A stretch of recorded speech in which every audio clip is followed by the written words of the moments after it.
Morning, guys. How we all doing? Good to see you all. I see lots of you are on the chat already. So we've got Lucy, Michael, Sky, Aisha, Megan. We've got Aya and Amira. We've got Isa. Good to see you all, guys. I'm glad you can make it along. We've got Freddie as well. That's great. Excellent, guys. How we all doing? We good? Type me a quick how you are in the comments. I'm hoping you're all well and that we are ready to get cracking today. The plan for today is that we're going to go over a little bit of the maths from yesterday and the day before. We're going to see how you got on with that and what sorts of questions posed us a couple of issues there. We're then going to go over a little bit of science. Now, last time we learned about a couple of eminent scientists from the past. I'm going to quiz you on them a little bit. You're going to show me what you've retained from last time. And after that, we're going to learn about two more scientists, and then I'll introduce your science kind of experiment. It's more a demonstration, a proof of principle thing that you're going to be doing today. If you can, don't worry if you haven't got materials for it. To be honest, I just had to strip a wire in my house in order to get some of the materials for it. I don't encourage you guys to do the same there. But if you haven't got the materials for today's science, don't worry about it. It's just a thing that I thought I would give you the opportunity to try. Normally we'd give you the stuff at school, but we're kind of limited there in that regard. Just a quick reminder about our manners on the chat. So, class curiosity tree. Thank you for reminding me. I will pull up the class curiosity tree and see which one of these I can answer off the top of my head. So let me add that to the talking points that I have. So we'll do class curiosity tree as well. Okay, guys. Thank you. Now, a wee reminder about the chat. Can we please to be memeing back and forth the whole time? If you have questions about your learning, I will endeavor to answer that. However, a lot of the time I'm kind of reading, I'm not reading off a script, but I've got little talking points on my screen. So half the time I'm reading that. And actually I've noticed that because like right now I've turned back to the chat log, and if I find myself staring at the chat log, I become all stammery, and I find it because I'm being a lad. I'm not very good at multitasking. My wife's shaking her head in the background, or nodding her head in the background, agreeing with me there. So yeah, I'm not good at multitasking, so I may kind of ignore the chat log from my point of view there. Just because it throws me off. So I'm asking you guys, please, we have got parents watching, we've got other teachers watching as well, so please will you be polite on there? People feedback to me if that's not the case. Okay, thank you. Right, so let's start off then. A quick reminder of some other things. Our word of the week this week. Can anyone remember what our word of the week is? Or more importantly, what our word of the week this week means. I'm going to write it up on the board for anyone that's forgotten. Our word of the week this week is tenacious. Tenacious. And I'll come back to the chat quickly. Can anyone remember what the word actually means? So we had lugubrious a couple of weeks ago. That was lugubrious kind of means sort of gloomy, down in the mouth, a little bit pessimistic, a little bit negative. So that's lugubrious, which Callie's pointed out there. We had that in our class a couple of weeks ago, and Cami Morris has got it there straight off. It is tenacious means kind of determined, like you're not giving up, you're bloody minded, you just keep going at something. In fact, I've just realized you can't even see what I've written on the board there, so there we go. That's a bit better. It helps if you can actually see what I'm writing.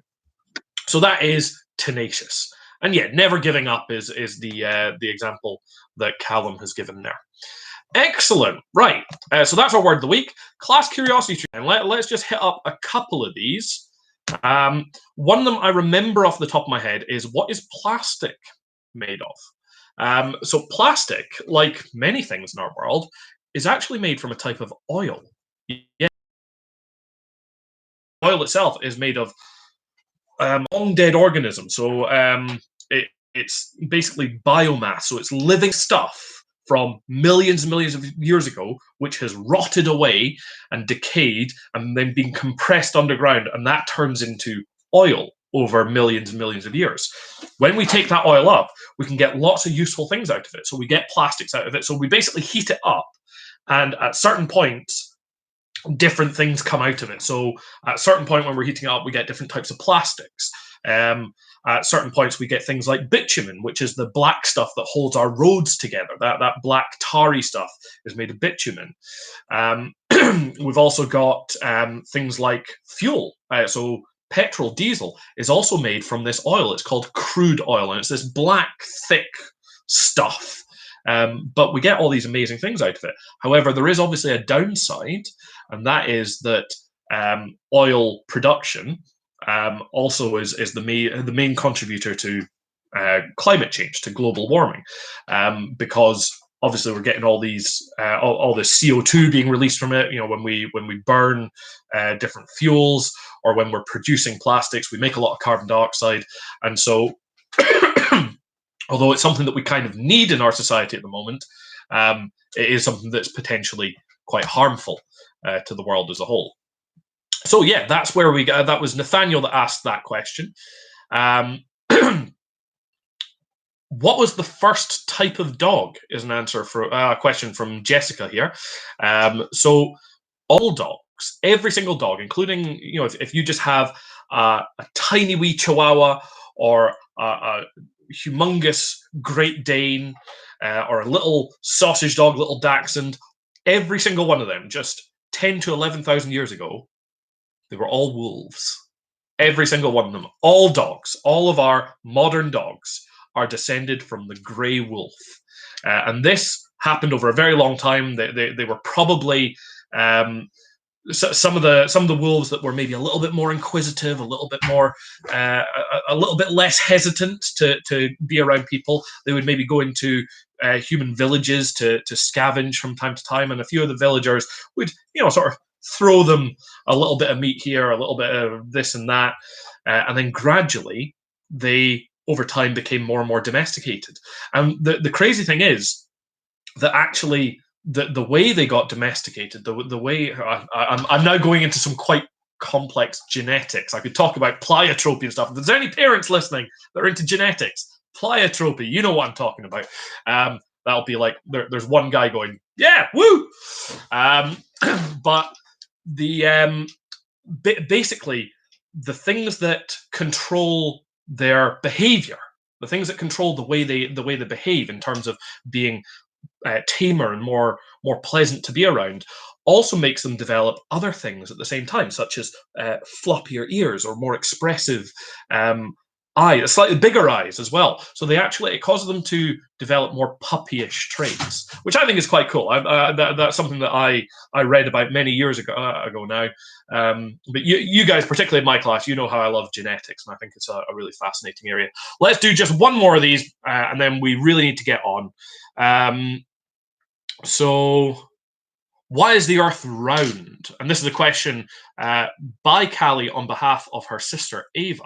So you should kind of be able to answer that yourselves now, in a way, because we know a little bit about gravity, and we know that gravity is an attractive force. So let's say we started off with just a sort of rough lump of stuff floating in space here, okay?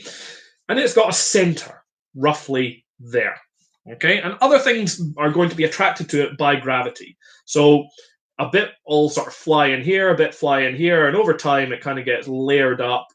But obviously, if it starts spreading out more that way, so it becomes more sort of oblong shaped, then gravity is going to squeeze more on this section and less on that section. So eventually it will start rounding off over time. So because gravity always pulls towards the center, anytime you go off of that a little bit, gravity starts squeezing in whatever direction is too fat, and then kind of rounds it off. So it'll squeeze in there and make it bigger there. Okay, so that's kind of why planets are round. However, we do know that, and actually, Nathaniel, you've pointed it out, the exact words I was about to use. We do know that Earth is not, however, a sphere. It is what's called an oblate spheroid. And so I guess it could be completely spherical if gravity just did its work. However, what we actually notice is it's a bit more. Oh God, my drawing is. Oh, thankfully you didn't see that anyway. That's good. That was off screen. We do know that it's a bit more of a squashed shape. It's a bit squashed at the top and bottom here. And that's because it's spinning. And you know how when you spin, it feels like things are being pulled outwards. So if I was to spin on the spot, it would feel like my arms are being pulled out. It's exactly the same in this case. Because the Earth is spinning, the middle of it, along the equator, bulges a little bit. So it's not a complete sphere. It's actually kind of more of a sort of tangerine shape, I suppose, squashed at the top and bottom. Anyway, we have spent enough time on the class curiosity tree. You had 3 questions there. There we go. Now we're going to move on to a little bit of maths and then a little bit of science. So some things that some people were a bit confused with on maths. I'm going to try and hit these topics quite quickly here, one after the other.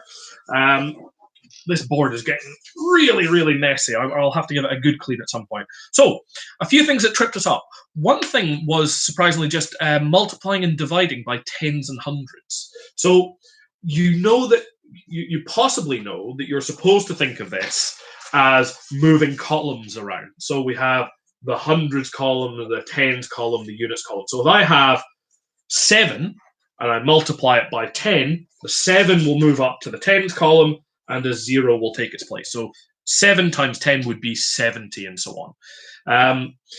If we have, I've lost my sponge there. If I was to take 7 and times it by 100, it would move up 2 places. So we'd end up with 700 there. All right.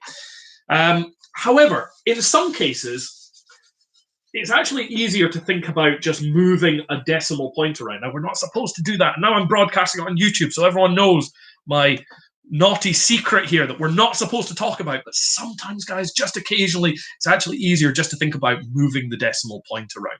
Okay, so let's say I have 4.2 and I'm wanting to make it 10 times bigger. I'm going to times it by 10. Well, I could think about, well, the four units become 4 tens and the 2 tenths become 2 units. Or, a little bit easier, is I move the decimal point 1 place along to make it a bigger number. And we get the answer 42. The answer to life, the universe, and everything. So if we're multiplying by 10, we move it 1 place to the right. If we're multiplying by 100, we'd move it 2 places. So if I had 8.74 and I'm wanting to make that 100 times bigger, well, I move the decimal point 2 places. And so what we have is 874. Does that kind of make sense, guys? Yeah, give me a yay or a woo or a thumbs up or however you. In fact, can we do thumbs up here? We got emojis to do thumbs up? I don't even know. They're probably on there somewhere. Anyway, hopefully that kind of makes sense to us. So we can just think about moving the decimal point. And when it comes to dividing, the decimal point moves the other way. So we get a smaller number. Okay, so that was one topic there. Something that's worth revising. And if you find it tricky, that could be something that you could set yourself as a target to go over in your own time. Something a wee bit trickier now, but something that's really worth knowing. Multiplying by larger things like, so not 100, but 200. So here's a quick puzzle for you. Let's do 84 times 200. 84 times 200. Now, a lot of you might be thinking, well, I could do that as a chimney sum, couldn't I? Or column sum, or whatever you want to call it. You know, I could do my 200 on the top, 84 on the bottom, and I do 4 times 0, 4 times 0, 4 times 2, and then I do a new line. You know what? I wouldn't say that that's particularly helpful, doing it that way. You know how I would do it? I'd do it in 2 stages. I would times the whole thing. I'd times 84 by 2, and then times that by 100. Way easier. So let's look at that. 84, if I want to times it by 200, I do 84 times 2. 2 times 4 is 8. 2 times 8 in the end. And what have we got? We've got 16,800. 16,800. Okay? Far easier than doing this, doing a whole big chimney sum, trying to do the whole thing in one go. you just multiply by 2, then multiply by 100. So if you're wanting to times by 200, times by 2, times by 100. Guys, I can't sort the lagging. There's no point telling me I'm lagging. There's nothing I can do about that. I have a rubbish internet connection. Or maybe you do. You never know. Right, it's probably me though. I do have a rubbish internet connection. I'm still waiting on our new router so that we get things upgraded. Okay, let's look at another one then. So we've got, let's go 43, and we're going to times it by not 100 this time, but 3,000. So you can try and do it along with me if you want. Don't feel like you have to. Alternatively, just write the steps you would do. So you would times by what, and then times by what. What two things would you times by? If you just tell me that, I'll be happy. So let's see if some people get it up in the comments shortly. So we've got 43 times 3,000. What two things would you multiply 43 by? I think you can, Cammy. I think you can. Cammy's saying, I don't think I can. I think you can. You know that 3,000 is made, we can think of 3,000 as being chunked up into two things. We could chunk it up into a what and a what. Okay, so a 1,000 and a, 3 then 1,000. I think that's Callum has gone for there. Maybe not. No, there's a couple of people with that second name. I'm not sure who's who there. But yeah, basically we take our 43. I would multiply it by 3 first of all. Okay, so 3 times 3 is 9. 3 times 4 is 12. So I get 129, and then I'm going to multiply that by 1,000. Okay, so 129.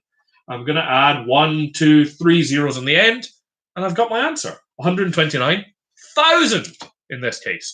Hopefully that makes sense. Basically, if you see that you're multiplying by some number of hundreds or some number of thousands, chunk it up. So you multiply by 3 first, and then 1,000. Or if it was times 4,000, you do 4 and then 1,000. Okay, that's Archie. Good man, Archie. So I'll need to remember which one's which there. Okay. Right, so that was the next skill there. So I know a few of you got tripped up by that one. So hopefully, I mean, even go back and try some of these questions again. You know, if you got tripped up by one of them, go back, try it again, and see if you can understand where you went wrong. Remember, guys, that doing your corrections is really where the learning occurs. Okay, it's really, really important that you go back, you do your corrections, you think, right, I got that wrong, I don't know where I went wrong, but Mr. Green went over it now. Can I figure out how to do it right? That's really the most important part. Okay. Right, we've got just a couple of more things there. So unequal adding, what I mean by that is, let's say we have 42 plus 3.96. It's really important that we think about lining up our columns correctly here. Okay, now this is something that you can't really write in the comments to show how you would do this. But the thing you need to think about is the center point of every sum. The bit that you must make sure is lined up is the decimal points. If you line up the decimal points, then everything else will line up. The other way to think about it is just make sure that the units line up with the units. The tens line up with the tens. The hundredths line up with the hundredths. Okay, so in this case, we have tens, we have units, we have tenths, and we have hundredths. Right, so we've got 42. Well, that's 4 tens and 2 units. And we have 3.96. Well, that's 3 units, decimal point. Then we have 9 tenths and 6 hundredths. Okay, now you'll see here, everything is lined up. If there were tens, they would be lined up. I'm going to fill the gap with the 0 there. The units are lined up. The tenths would be lined up with the tenths. And again, I'm going to fill any gaps with zeros. That's always an effective way of making sure you don't go wrong. And the hundredths would be lined up. And then, of course, the decimal point would be lined up as well. So now we can quite easily do it. 0 plus 6, 0 plus 9, 2 plus 3, 4 plus nothing, decimal point in the middle, 45.96. The key, guys, is just make sure and make double sure that, oh, you can't even see half of my work there, sorry. Make double sure that you line up everything with the correct column, because that's where a lot of us are going wrong. So where people often go wrong with this I'm going to do it the wrong way now. Do not try to copy this. But what people do is they write things like 42 and, well, 3.96. So I'm going to go 3 here, 0.96. Now put a 0 at the end or something like that. You see how you've got things that, I've made it so each number is 3 digits long, but I've got a unit here lined up with a 10. Well, that's no good. They don't add together. I've got a tenth here lined up with a unit. That's no good. The key is everything needs to be shifted over so that the correct values line up with each other. Okay? So that's something that if you were getting those problems wrong, I think that was question... Oh, let me find it here. I think it was on Monday's work. Okay, question 12 it was, and that was on Monday's work. So if you were going wrong on that sort of thing, that's one to correct yourself on. Okay? Right. Let's do just one more maths talking point, and then we're going to move on to a bit of science, because I feel like I am labouring the maths a bit here. It's important, though, but anyway. Fractions was the last thing. Some of us thrown off a little bit by the idea of simplifying and equivalent fractions. So simplifying fractions, basically think, is there a times table that... I'm reading the chat and that's throwing me off. I'm going to close the chat down. Thank you. So is there a times table that has the numerator and denominator in it? So if I go 2 and 4, well, we know that there is a times table that has 2 and 4 in it. So 2 quarters, we can divide both of these by the same number. How many 2s are in 2? 1. How many 2s are in 4? 2. So that becomes a half. Okay, and that's obviously a much easier one. But basically, you're looking for common factors of the top and the bottom number. So I think you had one that was something like 7/14. Or was it? No, I think it was 14/21, actually, if I remember. 14/21. Now, this is dependent on times table knowledge, but you should kind of recognize, well, they're both in the 7 times table. So you should be able to say, right, how many 7s are in 14? 2. How many 7s are in 21? 3. Okay? And then that simplifies it. You're just looking for common factors there. So you divide the top and the bottom by the same thing. So I've divided both of them, in this case, by 7. Okay? And that's how I move between different fractions there. However, you can also, in fact, let's just do one more of those just for practice. So let's come up with a different one, different times table. I'll make it one that's not too challenging. We'll go 12/20. I'd like you to try and simplify 12/20. So is there a times table that you can think of that has 12 and 20 in it? Yes, 2 is one of them. Can you think of a bigger times table that has 12 and 20 in it? Okay. So what is... always go for the biggest factor that you can, the biggest times table that you can that has both of those in it. Got a few people coming up there. So Cami, we wouldn't have the top number bigger than the bottom one usually. So it wouldn't be 2 and 1. I'm going to give you a clue. Think of your 4 times table. Think of your 4 times table. Okay, can you simplify these using your 4 times table? So if I take 12 and I divide it by 4, I get 3. Okay? If I take 20 and I divide it by 4, 4, 8, 12, 16, 20, I get 5. Okay, so what do I get? I get 3/5. So some of you have gone for 6/10, and I can see why you got that, and it's not a wrong answer. It's just not as right as it could be, because what you guys clearly did was just halved everything. So you half 12, you half 20, and you got 6/10. And that is right, but you could also then half it again. Okay, so 6/10 isn't as simple as it could be. You try and make it as simple as possible. So if you've halved it once, look at it again and think, well, is it as simple as it can be? If you get to the point where you can't simplify it anymore, then that's great. Now, that's simplifying. You can also kind of unsimplify things. And in some ways, that's easier, but people find it harder for some reason. In fact, it definitely is easier. So unsimplifying, just finding equivalent fractions. So if I take a half, I can come up with all sorts of equivalent fractions to a half. So if I times the top and the bottom by the same number, I will get an equivalent fraction.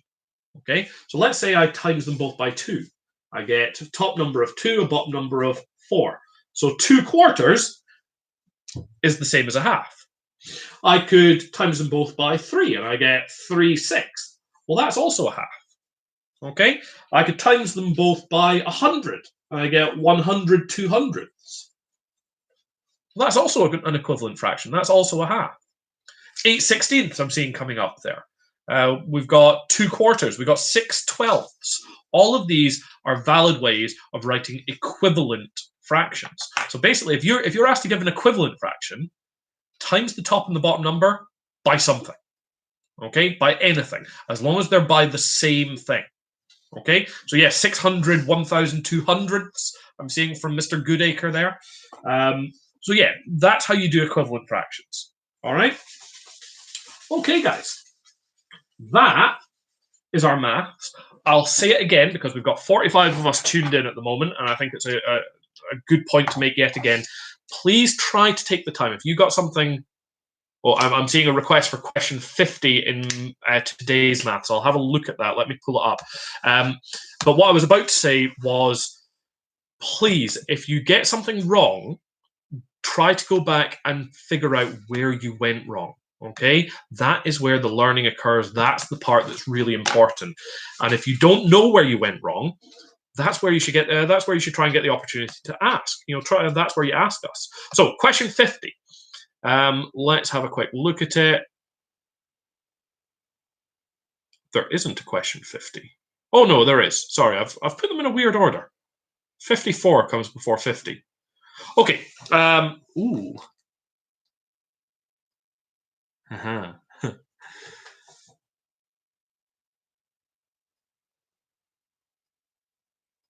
That's a good question, actually.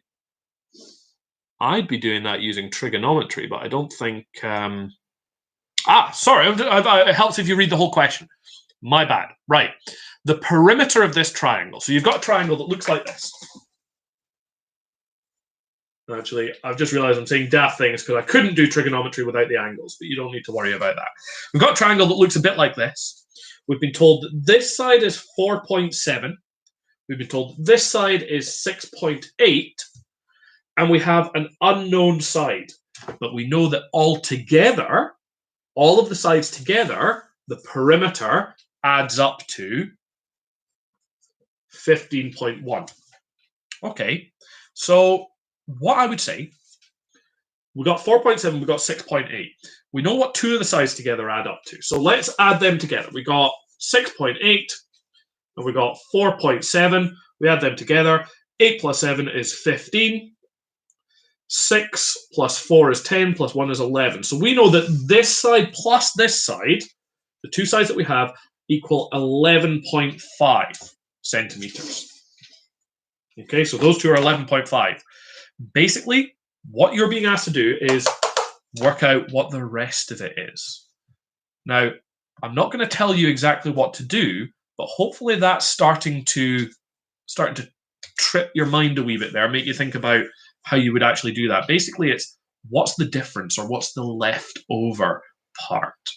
Okay, so that's how I would tackle that one. I'd be thinking, if I've got that, how much more do I need to get that? Okay, I'm seeing one more request for 49B, and then I do want us to move on. 49B, Mike. So that is the area of a triangle. The area of a triangle is half the base times the height. So for a rectangle, the area, my pen is starting to run out, which is not good. The area of a rectangle is base times height. Okay, so for a rectangle that was 8 along the bottom and 4 up the side, we would do 8 times 4, which would be 32 centimeters squared. Okay, the area of a triangle, triangles are just half rectangles. So the area of a triangle, what we do is we do base times height, and then we divide our answer by 2. So half the base times the height. Okay, hopefully you can kind of see that. there. All right. So you know what the base is, you know what the height is, half the base and the height. That's how you get the area of a triangle. Okay, Cammy, what don't you get, pal? What bit's tripping you up? See if you can type a response. I'll tell you what. I'll try and catch you later on actually, and we'll see if we can talk about this at some point. Because I don't want to go over it in the live stream just now. Okay. Anyway, we really need to get on science because I've been talking for half an hour already, and we ain't any further forward with science. So, I've had a bit of a technical hitch today. I was hoping to get some of the materials to do this, but I've come up short, I'm afraid. But hopefully, you guys can find some of the stuff around the house. Very quickly, a bit of a revision of last time. We learned about two scientists last time. Can anyone tell me what their names were? What were the names of the two scientists we learned about last time? Better yet, if you can tell me, or if you can put maybe a key word in that says what they discovered or what they figured out. So I'm going to wait until it hopefully something comes up. We did have a Luigi. Second name, the most important part starts with a G. It's fine. Well, we'll wait. Galvani. Okay, so Luigi Galvani, what he discovered was, I'm seeing the frog's legs thing popping up there. Well done. So he took two types of metal. He took zinc and he took copper, and when he touched them both to a frog's legs, the frog immediately started. It was a dead frog, more to the point. But immediately started the legs kicking, even though the frog was dead, which told us something about the fact that electrons seem to be moving between the two types of metal there, going through the frog, giving it a mild electric shock. We also learned, and I've seen the name Volta coming up, we learned a lot about Volta. So he took Galvani's idea and thought, if we take our two types of metal here and we go zinc and then copper and then zinc and then copper and then zinc and then copper, then we should be able to get lots of electrons moving at the same time. And he invented the first battery. Okay, so that was Volta and Galvani. Okay, or Galvani and Volta in that order. Today, we're going to learn about two more scientists, and I'm going to give you a couple of experiments to try, or not so much experiments, more demonstrations to try to see if you can replicate some of their work. So, the first one here is a guy called Oersted, Hans Christian Oersted. We'll just refer to him as Oersted because it's easier. Now, Oersted, he took Volta's battery. He'd heard about Volta's battery, and he started doing various experiments with it. And he realized something cool.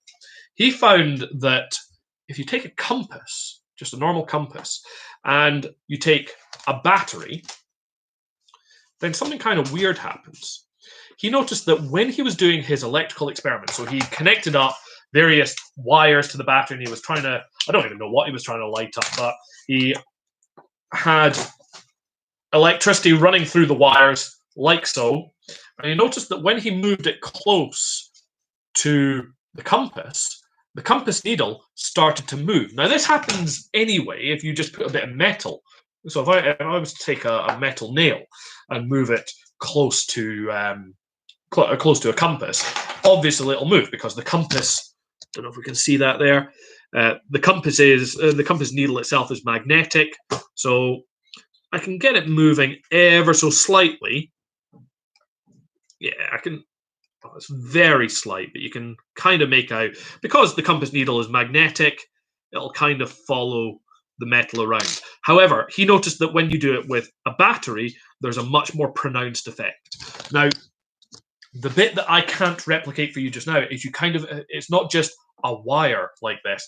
It needs to be a very tightly coiled wire to do that. But if you were able to get a lot of copper wire and wrap it lots and lots and lots and lots and lots of times around a nail, like so, and then run some electricity through it, you should find that it'll move a compass quite well, not a lot, but it'll move it much more significantly. So that's what Oersted discovered. He noticed that there is something to do with magnets and electricity. So electricity does something with magnets.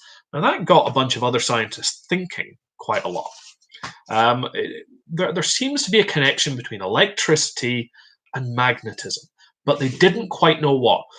Lots of daft comments coming up, guys. We don't need to be. I don't think you're actually learning stuff by typing. So if you've got a question, write it, but zip it just now, just writing in the comments. Okay? So, Oersted, he discovered basically there's a link between magnets and electricity. And I see someone typed up there electromagnetism, and that is exactly what we were on our what he was on his way to discovering. However, it was another man that came along later, a guy called Faraday, Michael Faraday. He took this a stage further.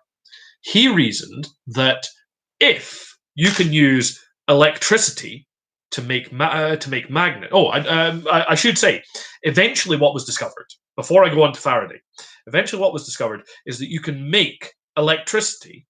Sorry, you can make magnets using electricity, and that's one of our demos today. Now, I've not quite been able to do this today. Normally in the classroom with the right materials, I'd be able to do this, but I've not got quite the right sort of wire here. But hopefully at home, some of you might be able to salvage some stuff to make this work. And let me know if you do. But I'm going to show you what you're kind of looking for.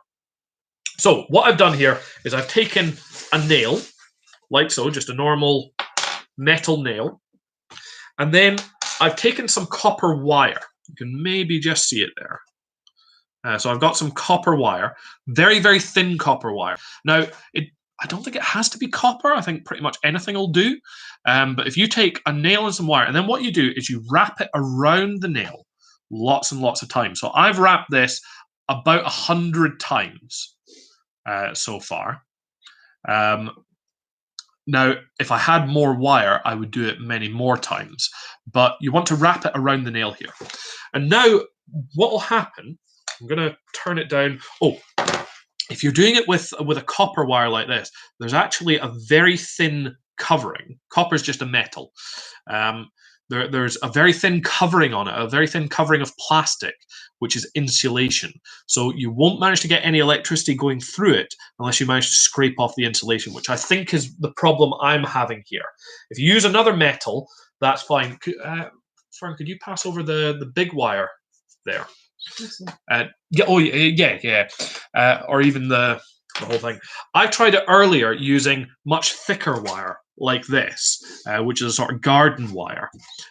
Just came off this spool here. But the problem with this is you don't get it to go round because it's much thicker wire. You can't get it to go round as many times. Okay, but if you manage to coil it 100 or so times, then you should be able to make a sort of electromagnet. So, I've lost my nail now. Here we go. So, coiling this around, and then if we manage to scrape off any plastic coating, you could just do that with a bit of sandpaper, or maybe take a pair of scissors or a knife with adult supervision, and then just lightly scrape off the plastic coating. What you should be able to do is then connect it up to a battery, which I'm going to try and do now. So I've got all my. Let's clear a bit of a workspace. So if I was then to touch the two ends of the wire to a battery, then what I will have made is a very simple electromagnet. Now, this one is not super powerful at all. The ones we made in school last year were much better, but you probably won't even be able to see it on camera there. But ever so slightly, you can just feel they stick together just a little bit there. It's not perfect. Now, the things that make this work, better are having a battery that's slightly more powerful. So if you could get something like a 9-volt battery, it'll work more powerfully. Doesn't have to be a 9-volt battery. Slightly smaller batteries will do the job. But the other thing that makes it more effective, and I think the problem I'm having here, is more coils. The more you can coil it around a nail, the more effective it will be. So I didn't have very much wire, and so I've only been able to coil it just a handful of times, sort of 100 or so times. If you're able to do it a couple of 100 times, then that'll work much better. So that proves that if we have electricity, we can make magnets, which shows, it proves, it demonstrates that there is a connection between electricity and magnetism. Now, scientists at the time didn't know what that connection was. In fact, we still don't really understand completely why electromagnetism is a thing. Why does magnetism happen? We've not really got a very good answer for it, but we do know that if you have electricity, you can make a magnet. But along came this other guy, a guy called Faraday, Michael Faraday, and he thought, well, wait, if we can take electricity and turn it into magnets, can we take magnets and turn it into electricity? Because that would be way more useful. And it turns out, yes, you can. So all of your electricity, maybe not if you've got solar panels in your house. The only exception is solar panels. But all of our electricity, apart from solar panels, so if you get your electricity from a power station of some sort, a coal power station, a gas power station, wind farm, a nuclear power station, a hydroelectric dam, all of these things get their electricity using magnets, which I think is really, really cool. So Michael Faraday, he thought, if we can take electricity and turn it into magnets, we must be able to do the opposite. So what he did was he got a big coil of wire with lots and lots and lots of turns in it, lots and lots of coils. So this wouldn't be enough, but he basically got a whole load of coils of wire, and he noticed that when he stuck a magnet through it or spun a magnet inside the coil, then he produced electricity. So just metal and a magnet was able to make electricity, okay, which is a huge discovery, a monumental discovery, and that is actually how you get all your power right now. So your laptop or your iPad, your whatever it is you're using, has been charged up through a main socket at some point, plugged into your wall, and that power came from some sort of power station. And in that power station, there are huge, much bigger than this, huge coils of wire. Monumental, gargantuan coils of wire. And inside them are magnets that are spinning. The only difference between these different power stations is how they get the magnet to spin. And that, I think, is really, really clever. So your extension task, if you're able to do the electromagnet thing, if you can make your own electromagnet, if you've got the stuff for that, fantastic.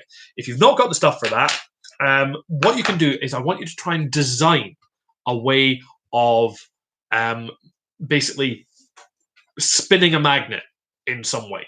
I want you to try and think, could I find a way of spinning a magnet, and then could I put a copper coil over it, and would I be able to make electricity? Now, you're not actually going to make electricity, but you could come up with a design, okay? So you could draw it in your jotter, think, in fact, you know what? Give me a second. I've got one I made earlier. Just wait there.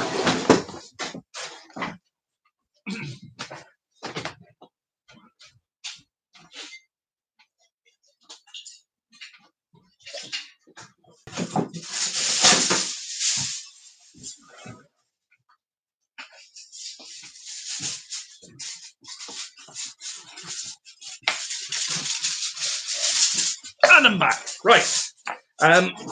So this doesn't work perfectly, and you're not going to be able to actually see it working here because I need to set it up and heat up some water. But all of our electricity that we get through fossil fuel power stations, which, okay, they're very polluting. They're not very good. See you, Alyssa. I'm just seeing Alyssa's heading off there. All of our fossil fuel power plants, they basically work by just finding a different way of heating up water. So they heat up water and they turn it into steam. And that steam comes shooting out of a big pipe very, very fast because it's been heated up really, really hot. It comes shooting out, and when it shoots out, it spins a propeller.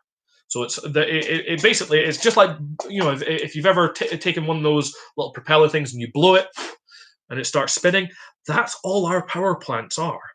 They're just ways of spinning a propeller, and that propeller has a magnet on the end of it, and that magnet starts spinning inside a coil to make electricity. So you can make your own one of these. You could just make your own mini wind farm, just come up with a sort of propeller, put it outside, see if you can get it spinning. And in theory, if you stuck a magnet on the end of it with a coil around it, you'd be making electricity, which is kind of cool. But the way our power stations work is by heating up water in some way and turning it into steam. So I've got two parts here. I've got just a normal tin can. I think it used to have beans in it or something. Just normal tin can. And if I put some hot water in here, now this is not. I'm going to say now, you do not even try to do any of this without adult supervision. But it's something that you could possibly do with an adult. You probably have most of the materials to do this. So tin can. And if you put very hot water in that, it's already boiled. That'll make it a little bit easier. But again, remember that would get very hot. You need adult supervision if you're trying any of this stuff. Now, if I then, obviously, if there's hot water in here, the steam is just going to come out the top, and it's not going to be coming out very fast. Okay. However, if I was to put this on top of it, just a bit of tin foil, that holds in the steam a little bit more.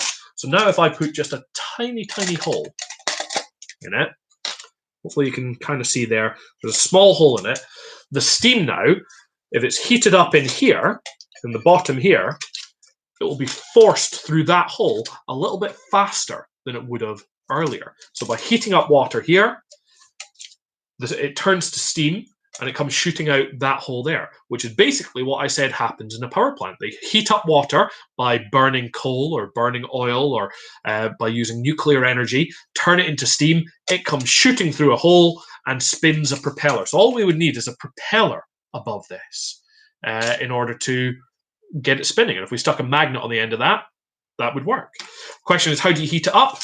Well, you need some sort of heat source. So all I've done is I've taken a can, I think it's a Pepsi can, other brands are available, and by creating a little stand here and putting a candle inside it, I could then put this on top of here with adult supervision, and then I'd be able to heat up the water, have it boiling and coming out the top there, which would then produce a lot of steam, which would then be able to spin a propeller, which would then be able to spin a magnet inside a coil.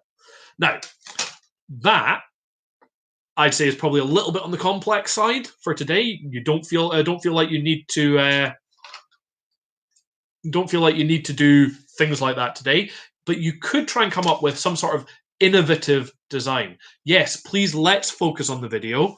I'm seeing some people getting a bit daft again. I'm just going to start muting people. I think it'll just be that simple. Thank you. Okay, so that is a possible design for you today to try out. Or you could find some other way of creating some sort of propeller that could spin a magnet. But basically, our two things that we learned is, one, Oersted, this guy, he discovered that there is a link between magnets and electricity, and he discovered that using a compass. And then we discovered a guy called Faraday who took that discovery and then realized that by spinning a magnet, basically, if we connect a battery and can make a magnet, then we must be able to do the opposite. We should be able to do, by spinning a magnet in here, we should be able to make electricity. Okay, right. That's our lesson for today. So basically, electricity and magnetism, they are exactly the same thing. Exactly the same thing. No difference between them. They just work in different ways. Now, I have been aware of the chat again here, guys, and I'm drawing the lesson to a close right now, but I'm going to say I'm not particularly happy again with the chat that's gone on. So I think I might just turn off chat next time. Okay. Yeah, I'm in two minds about that, but guys, I did make my expectations clear, and if there was a lot of nonsense going on, then that was going to be, that was going to be a necessary consequence. Okay. Anyway, we'll think about that for next time. Just now, I'm going to sign off. Oh, sorry. One other thing. One other thing quickly. There's a rare phenomenon happening tonight. It's at when will it be? 11:31. 11:31. Um, you know what? I can't do it. I can't do it. I was going to try and pull an April Fool's prank on you. I'm smiling too much. I'm yeah. I'm just no good at April Fool's pranks. Never mind. Can't do it. Couldn't possibly do it to you guys. Anyway, I'm going to sign off just now. You take care of yourselves, and I'll see you all next time. Bye for now, guys.